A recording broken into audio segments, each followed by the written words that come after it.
Okay, today I will talk about failures and mistakes in Japanese schools and how we can deal with that. Knowing the system, how can we do with that? Okay, so we can start um, by saying that the system here, just a moment,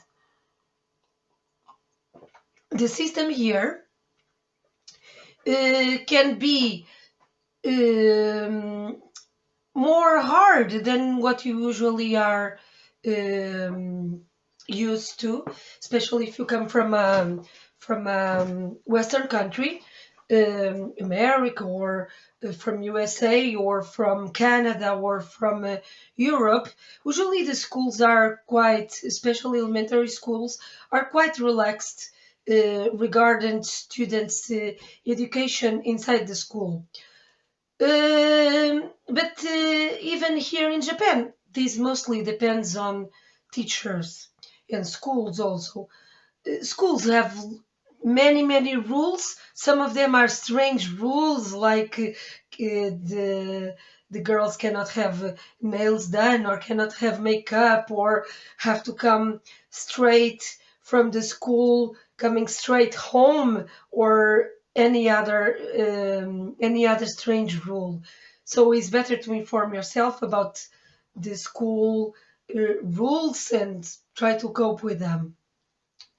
Okay, so I think my best tip about the Japanese school um, demands is try to navigate with that. Try to navigate. Try to uh, embrace. Try to enjoy as much as you can. If you are staying here just 3, 4, 5 years, and maybe in the end, your kid can learn a different approach to difficulties and to overcome what is considered a failure.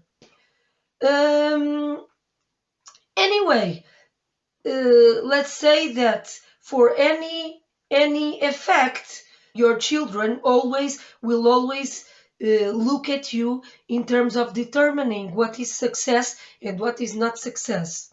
And even if they didn't do good in a test, if your approach is different, with a sense of humor or with a sense of achievement, that was really good that they tried and they could at least study for the test and appear on the test, it can be a really good achievement. Anyway, what is success? It can be many different things.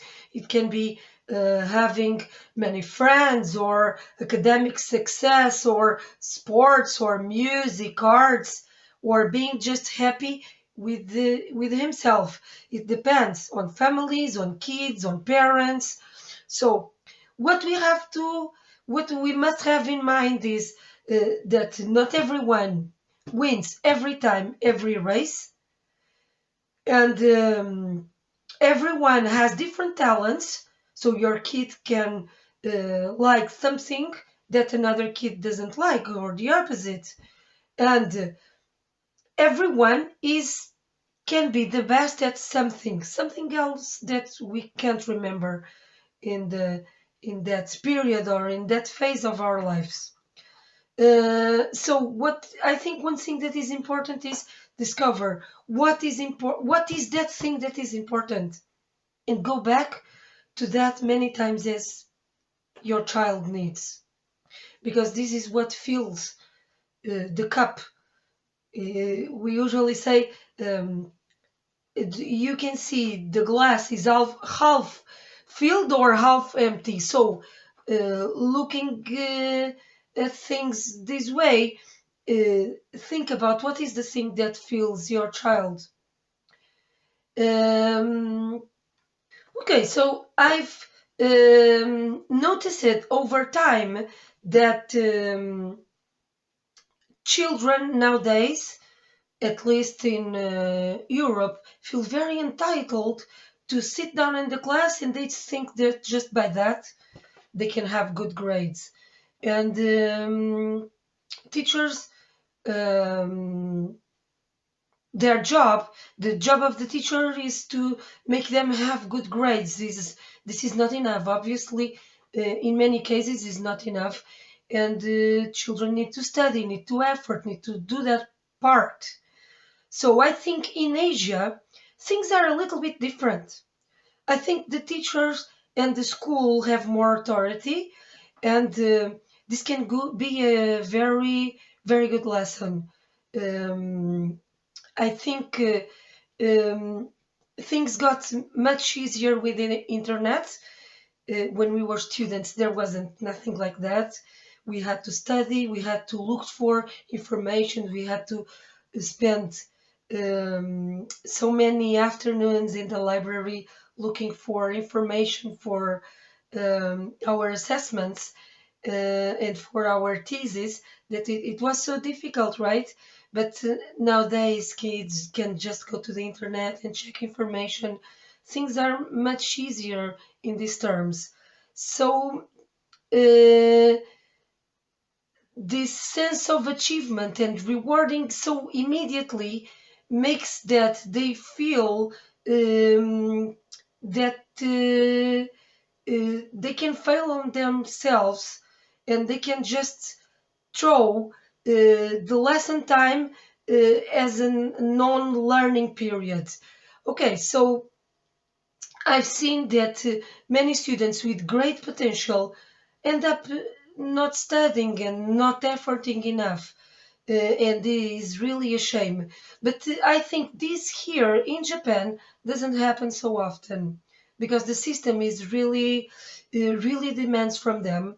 The assessments, the exams are difficult to achieve. They have to study, they have to manage the information and the subjects and the time they have, and really have to take a step if they want to have good grades. So it's very common when kids start studying here that they will have a high degree of frustration because the patterns don't are not the same. Um, and this can create this frustration that I was talking about. Um, our job as a parent to deal with their frustration, uh, and to create a kind of a cushion when they hit these failure times, this exam that wasn't so good. How to deal with that is quite hard, but I think not trying and not being able to try again is the worst they can do. So how to deal with with this frustration? Uh, to think how to do a better job. Yes, how to talk, how to approach that subject that is hard. Release the energy that is not so might be not so positive, and transform this energy into positive energy. Change perspective. This is hard, but let's change perspective and let's change it into a positive thing for me. um, distract from the focus and come back again. Manage expectations, knowing your limitations that you have in that phase. Let go of things that are not in the control of yourself, of your family, and you cannot do nothing about that. So just let it go. uh, and focus on the big thing, on the big cultural thing, on the big experience. Uh, this would be my best tips to deal with the frustration. Okay, good luck. Good luck with everything, and I hope you enjoy your stay in Japan. Bye bye. See you.